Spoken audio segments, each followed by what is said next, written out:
Hello મિત્રો, શેરબજારની વાતોમાં મિત્રો ઘણા મિત્રોના પ્રશ્ન શેર વિશે કોમેન્ટમાં દર્શાવેલા હતા.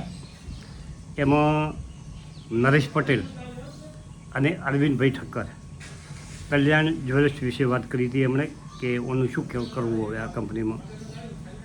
પછી ધીરજ ચૌધરી ડી દેવ પ્લાસ્ટિક વિશે એમણે વાત કરી હતી.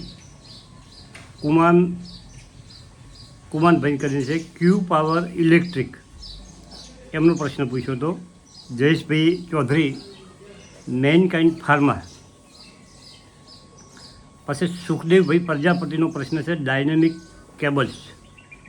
અને પંકજ પંડ્યાનો પ્રશ્ન છે ક્યાશનેસ કેબલ. કેતન શાહનો પ્રશ્ન છે ભારત રોહન.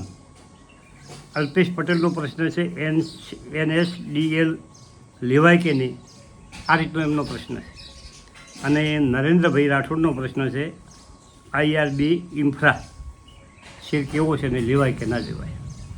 હવે આટલા બધા પ્રશ્નો છે, એમાંથી બધા પ્રશ્નો આપણે લેવા છે અને થોડી માહિતી શક્ય હોય એટલી આપી છે.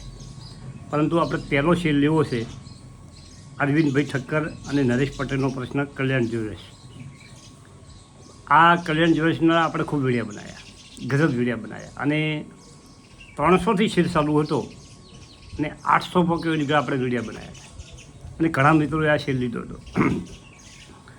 પરંતુ હવે આપણે એના ફંડામેન્ટની બીજી વાત કરો કે 353 ઉપર ચાલી રહ્યો છે, 340 લો છે અને 617 રૂપિયા 52 વીક હાઈ છે અને ઓલ ટાઈમ હાઈ 794 રૂપિયા છે. જે સાહસ કરી શકે એ લઈ શકે મિત્રો. હવે આમાં ભવિષ્ય તો ખૂબ જબર નથી, આ કંપનીનું જોરદાર ભવિષ્ય નથી. એના કારણોથી આપણે જોઈશું. માર્કેટ કેપ 17,481 કરોડ છે. ફંડામેન્ટ સારા છે, પણ એનો જે ચાર્ટ છે એ નેગેટિવ. પ્રમોટરની શાખ ખરાબ થઈ છે. જે કંપની ચલાવે છે પ્રમોટરો, એમની શાખમાં એના જે સમાચારો વચ્ચે આ જ્યારે ઘટ્યો શરૂઆતમાં, ત્યારે જે સમાચાર હેલિકોપ્ટરના બીજા ત્રીજા આવ્યા ને, ત્યારે એમની શાખ ખરાબ થઈ ગઈ. લોકોને ખરીદવા માટે વિશ્વાસ પડતો નથી. પછી 62.87% પ્રમોટરનું જે હોલ્ડિંગ છે એમાંથી એમણે 24% શેર ગીરે મૂક્યા છે મિત્રો. અને વિદેશી રોકાણકારોનું જે રોકાણ હતું 16.89%, એ ઘટીને 14.56% થયું છે. DIનું રોકાણ 12% હતું, એ વધીને 14% થયું છે. પબ્લિકનું રોકાણ એમાં 7% છે અને બીજું રોકાણ 1.38% છે. હવે વેચાણને નફામાં કંપનીમાં વધારો થયો છે મિત્રો. 2025માં 21 લાખનું વેચાણ હતું, તે સળીમાં વધીને 31 લાખનું છે. નફો 25માં 688 હતો, એ વધીને 1285 કરોડ થયો છે. પરંતુ ખાસ મહત્ત્વની વાત એ છે કે જે કંપનીની એસેટ છે એ 2025માં 1,920 કરોડ હતી, એ 2026માં ઘટીને 1,305 કરોડ થઈ છે. એટલે 600 કરોડ એસેટમાં કોઈ વેચાણ થયું છે. કંપનીએ એસેટમાં વેચી નાખ્યા છે 600 કરોડ, ગમે એ વેચ્યું. એટલે એસેટમાં ઘટાડો થયો છે. નફામાં થોડો ઘણો વધારો છે, પણ કંપનીની શાખ ખરાબ છે, એનો ચાર્જ નેગેટિવ થઈ ગયો છે. અને બીજું આ સોનામાં ટેક્સ વધ્યો, સોનાની આયાતમાં સરકારે આજે કર્યું, આ એના કારણે આ બધાએ જે જ્વેલરી સેક્ટરના શેરો છે એ બધા નેગેટિવ ખૂબ ઘટાડો થયો છે. એટલે ઓના કરતાં જો રોકાણ જ કરવું હોય, જેને હોલ્ડ કર્યા છે, તો હવે આ ભાવે તો નીકળાય એવું પોઝિશન નથી, ઉછાળે નીકળી જવાય. પરંતુ આ ભાવે અમોને બીજી સારી કંપની ગોતીને રોકાણ કરો તો મારો મત એવો છે. પણ કોઈ કારણ, સારું કારણ એને મળી જાય કંપનીને, તો કંપની વધી શકે. પણ આ બે કારણો છે. એક તો એસેટ એણે વેચી છે, બીજું પોતાના શેર ગીરવે મૂક્યા છે પ્રમોટરોએ. આ બે થોડીક નેગેટિવ પાછળ કંપનીના છે. હવે એના પછી છે ડી દેવ પ્લાસ્ટિક. 240 રૂપિયા ઉપર ચાલી રહ્યો છે. 187 લો છે, 52 વીક, 360 હાઈ છે અને ઓલ ટાઈમ હાઈ 458 રૂપિયા છે. એટલે લગભગ ઓલ ટાઈમ હાઈથી 50% ઘટ્યો છે.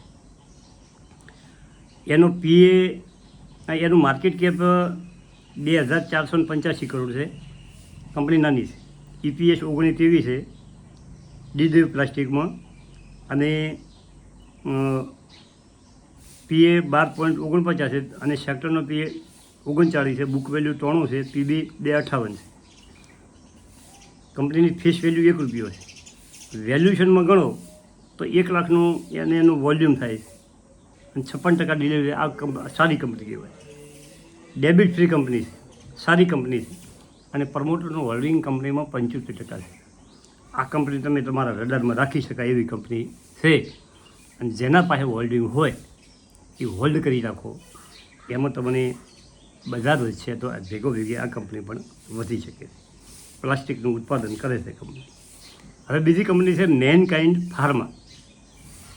આ ઘણી મોટી કંપની છે, દવાની કંપની છે. 2507 રૂપિયા ઉપર ચાલી હતી. 1909 રૂપિયા 52 વીક લો છે. 2726 રૂપિયા 52 વીક હાઈ છે, અને ઓલ ટાઈમ હાઈ 3050 છે.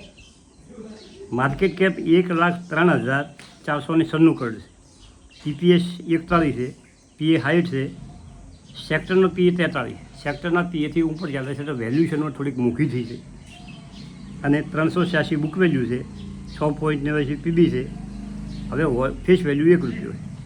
હવે હોલ્ડિંગની વાત કરો તો 72.66% પ્રમોટરો પાસે છે, 10% વિદેશી રોકાણકારો છે, 14.46% આપણા ઘરેલું ફંડો છે, અને ફક્ત 1.39% પબ્લિક પાસે હોલ્ડિંગ છે.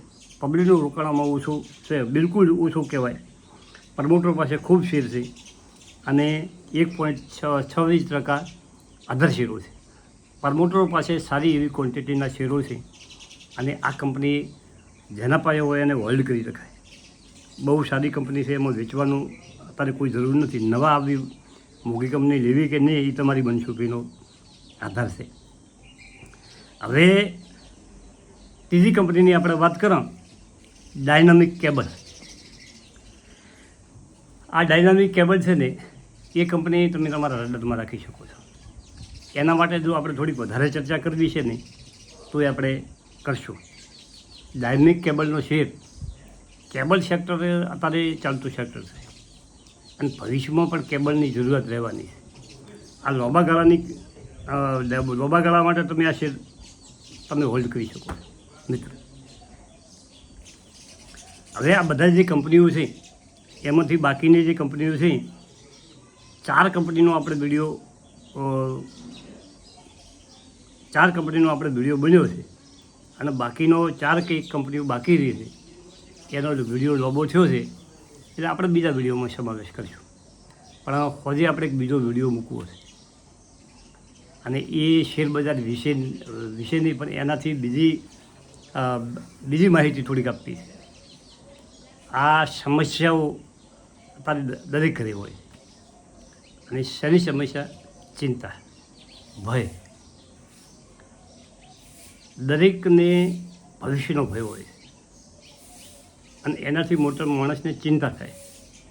એ ચિંતા ઉપર આપણે એક વિડીયો બનાવવો છે, અને વિડીયો તમે જોજો, તમને સારો લાગે તો આવા આપણે બીજા વિડીયો બનાવવાની શરૂઆત કરવી. Thank you. આભાર.